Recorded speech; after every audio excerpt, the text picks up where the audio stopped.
Well, tomorrow is Heritage Day, and as part of our focus, we are joined by Nkhasi-Lesaoana, SAHRA Executive Officer, Heritage Information Policy and Skills Development. A very good afternoon, and thanks so very much for joining us this afternoon on SABC News.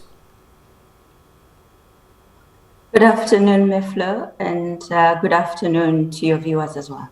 I mean, just as a start, we don't necessarily have a very clear, what's this, when people enjoy going to museums in certain countries, people like to go to museums and observing their culture and their heritage. We don't necessarily have much of that culture here in South Africa. Why is that? And what should be done in terms of making sure that people start to be more interested in taking care of their heritage and acknowledging it?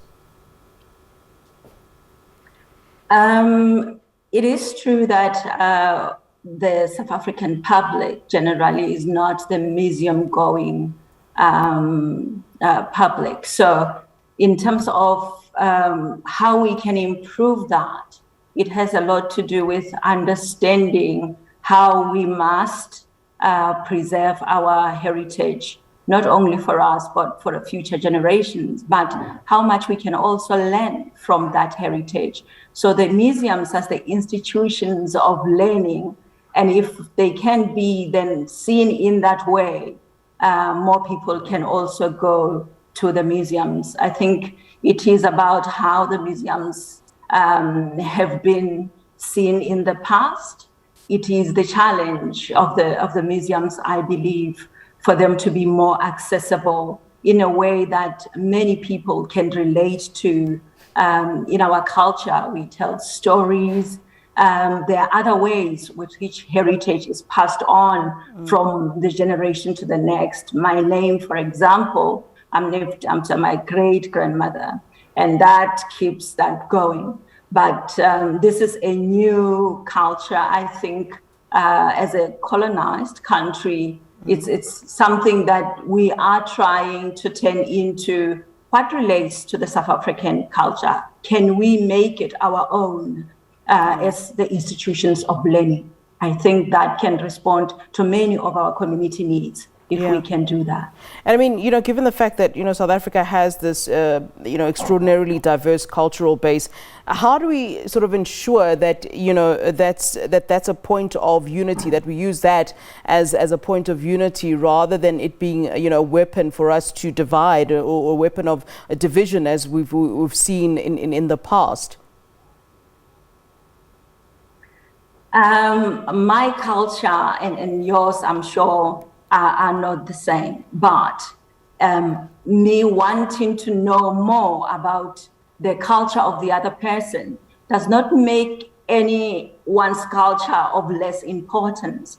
I think it is appreciation and understanding that it is our difference that makes us beautiful. I'm a Baha'i, and so there are many other religions, and in the Baha'i we believe that we are beautiful like the plants, the flowers of a garden. Can you imagine a garden if it was only roses? It would not be as beautiful as if it was diverse. And so I think our perception of culture should not be comparative in the sense of judging which one is better than the other, but in terms of wanting to learn more, because there's a lot we can learn from each other and appreciating each other a lot more. And while we're talking about the issue of managing heritage resources, certain things are obviously passed on from one generation to the other, but it does seem as though these things just sort of get watered down as they're passing from one generation to the other. How do we, as the generation of now, make sure that, we pass on the way that others in the past would have passed on those heritage resources to us?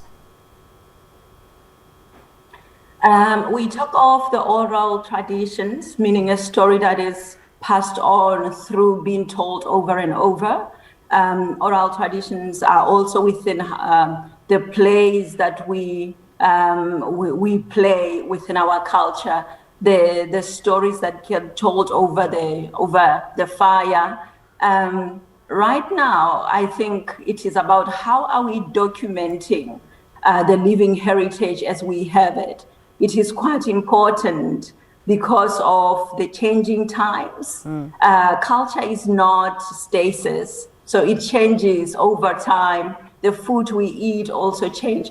What is important is that we document for future generations how we are doing things today.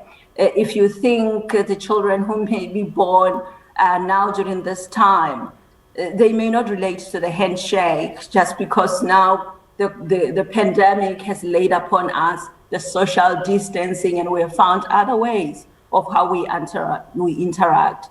Yeah. The question is, are we documenting those? All right. Thanks so very much for joining us here on SABC News. Certainly do appreciate your time here on the show and participating in our discussion on Heritage Month. Many thanks to you.